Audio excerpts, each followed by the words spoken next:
فتح مکہ کے بعد مسلمانوں کا لشکر مکہ پر امن قائم کر کے مدینے واپس نہیں لوٹا تھا، بلکہ ایک نئی آزمائش نے اب ان کا انتظار کیا تھا۔ وادی حنین میں جب دشمن نے ایک گھات لگا رکھی تھی جو طاقتور اور پرعزم تھے، لیکن مسلمانوں کی فتح ابھی مکمل نہیں ہوئی تھی اور عرب کے قبائل خوف اور غرور کے بیچ بھی لڑنے کو تیار تھے۔ یہ جنگ ایمان اور ہمت کی آخری جنگ تھی، جہاں ہر فرد کی قربانی اہم تھی۔ وادی حنین میں اب ہر طرف گھوڑے، نیزے اور لڑائی کی باز گشت تھی، مگر مسلمانوں کے دل اس وقت بھی مطمئن اور مضبوط تھے۔ اب وادی حنین میں تاریخ ایک نیا موڑ لینے والی تھی اور اس جنگ کا ہر لمحہ فیصلہ کن تھا۔ اگر آپ غزوہ حنین اور اس کا تاریخی پس منظر جاننا چاہتے ہیں تو یہ سب اس ویڈیو میں۔ فتح مکہ کے بعد مسلمانوں کی طاقت، بہادری اور اثر عرب کی سرزمین میں واضح نظر آتا تھا، لیکن اس وقت کچھ قبائل، جن میں خصوصاً حوازن اور ثقیف، مسلمانوں کی اس بڑھتی ہوئی طاقت سے ایک طرف خوفزدہ تھے، مگر دوسری طرف غرور میں بھی مبتلا تھے۔ اب وہ چاہتے تھے کہ مسلمانوں کو مکے میں مستحکم ہونے سے پہلے ہی ایک بڑی شکست دی جائے۔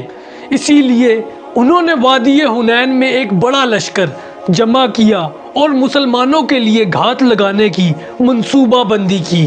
ان کا مقصد اس وقت یہ تھا کہ مسلمانوں کی فتح کا سلسلہ رک جائے اور اس کے ساتھ ساتھ عرب کے دیگر قبائل پر بھی یہ پیغام جائے کہ مسلمانوں کے خلاف مزاحمت اب بھی ممکن ہے۔ لیکن اس ساری صورتحال کی خبر اللہ کے رسول صلی اللہ علیہ وسلم کو جب ملی تو آپ صلی اللہ علیہ وسلم نے نہایت حکمت اور منصوبہ بندی کے ساتھ مجاہدین کو لشکر کی تیاری کا حکم دیا۔ اس مرتبہ مسلمانوں کے لشکر کی تعداد تقریباً 12,000 تھی، جس میں 10,000 مجاہدین فتح مکہ کے لشکر کے تجربہ کار سپاہی تھے اور تقریباً 2,000 مسلمان نئے شامل ہوئے تھے۔ رسول اللہ صلی اللہ علیہ وسلم نے سب سے پہلے ہر فرد کی تربیت اور ہمت کا جائزہ لیا اور ان سب میں فوجی نظم و ضبط قائم کیا اور ہر دستے کو واضح ہدایت دی کہ دشمن کی گھات اور کسی بھی وقت حملے کے لیے مکمل طور پر تیار رہیں۔ لشکر کی تیاری میں خاص توجہ یہ تھی کہ مسلمان ہر لحاظ سے مستعد اور متحد ہوں۔ مجاہدین کو فرائض تقسیم کیے گئے، گھڑ سواروں اور پیادہ فوج کے درمیان فاصلے کو طے کیا گیا اور فوجی صفوں کو منظم کیا گیا تاکہ دشمن کے حملہ آور مسلمانوں کی صفوں میں دراڑ نہ ڈال سکیں۔ رسول اللہ صلی اللہ علیہ وسلم نے بذات خود ہر دستے کا معائنہ کیا اور ان کے حوصلے کو بڑھانے کے لیے ہر وقت حاضر رہے تاکہ ہر سپاہی میں ایمان اور قربانی کی روح جاگ اٹھے۔ رمضان کے مہینے میں لشکر مدینے سے روانہ ہوا۔ راستے میں مختلف قبائل بھی شامل ہوتے گئے اور لشکر کی تعداد مسلسل بڑھتی گئی۔ اس دوران بھی تمام منصوبہ بندی کو خفیہ رکھا گیا تاکہ دشمن کو پیش کی اطلاع نہ ملے۔ مسلمانوں نے خاموشی اور حکمت کے ساتھ وادی حنین کی طرف بڑھنا شروع کیا اور ہر قدم محتاط انداز میں آگے کی طرف بڑھایا۔ راستے میں لشکر نے چند چھوٹے پڑاؤ رکھے تاکہ آرام، پانی اور سپاہیوں کی تیاری مکمل ہو سکے۔ جب مسلمانوں کا یہ لشکر وادی حنین کے قریب پہنچا، مسلمانوں کو دشمن کی موجودگی کا اندازہ ہو چکا تھا، جو گھات میں اس وقت بیٹھے ہوئے تھے اور اچانک حملے کے لیے تیار تھے۔ یہ منظر انتہائی سنجیدہ اور فیصلہ کن تھا۔ یہاں پہنچ کر مسلمانوں کے لشکر نے اپنی صفوں کو آخری مرتبہ منظم کیا اور رسول اللہ صلی اللہ علیہ وسلم نے ہر سپاہی کو حوصلہ دیا کہ ایمان اور اللہ کی مدد کے ساتھ مقابلہ کرنا ہے۔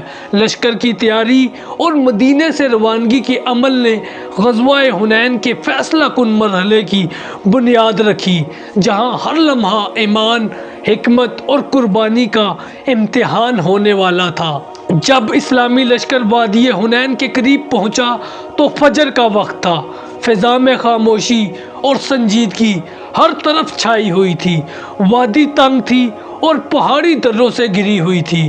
یہ جگہ گھات لگا کر حملہ کرنے کے لیے نہایت موزوں جگہ تھی۔ دشمن قبائل حوازن اور ثقیف پہلے ہی پہاڑی دروں میں وادی کے اطراف میں چھپ کر بیٹھ چکے تھے۔ انہوں نے اچانک حملے کی مکمل منصوبہ بندی پہلے ہی کر رکھی تھی، لیکن مسلمانوں کو اللہ اور اپنی تعداد پر اعتماد تھا، کیونکہ وہ 12,000 کے لشکر کے ساتھ میدان میں اتر رہے تھے، جو اس سے پہلے کبھی نہ دیکھا گیا۔ یہ عرب کی تاریخ کا سب سے بڑا لشکر تھا۔ جیسے ہی مسلمان لشکر اس وادی میں داخل ہوا، اچانک چاروں طرف سے تیروں کی بارش اور شدید حملے مسلمانوں پر شروع ہو گئے۔ دشمن نے گھات لگا کر ایسا حملہ کیا کہ ابتدائی صفوں میں کمزوری اور اضطراب پیدا ہو گیا، لیکن وادی کا راستہ تنگ تھا اور اندھیرا تھا۔ اس اچانک یلغار نے لشکر کے کچھ حصوں میں وقتی انتشار پیدا کر دیا۔ بعض نئے مسلمان جو فتح مکہ کے بعد شامل ہوئے تھے گھبراہٹ کا شکار ہو گئے اور صفوں سے پیچھے ہٹنے لگے۔ یہ ایک سخت آزمائش مسلمانوں کے لیے اس وقت بن چکا تھا، مگر اس نازک وقت میں بھی رسول اللہ صلی اللہ علیہ وسلم نے ثابت قدمی کے ساتھ میدان میں ڈٹے رہنے کا حکم دیا اور مجاہدین کے حوصلوں کو مسلسل بڑھاتے رہے۔ اس وقت آپ صلی اللہ علیہ وسلم اپنے سفید خچر پر سوار آگے کی طرف بڑھنے لگے اور بلند آواز سے مجاہدین سے مخاطب ہوتے ہوئے فرمایا، میں اللہ کا نبی ہوں، اس میں کوئی جھوٹ نہیں، میں عبد المطلب کا بیٹا ہوں۔ یہ اعلان دراصل لشکر کے حوصلے کو دوبارہ زندہ کرنے کے لیے تھا۔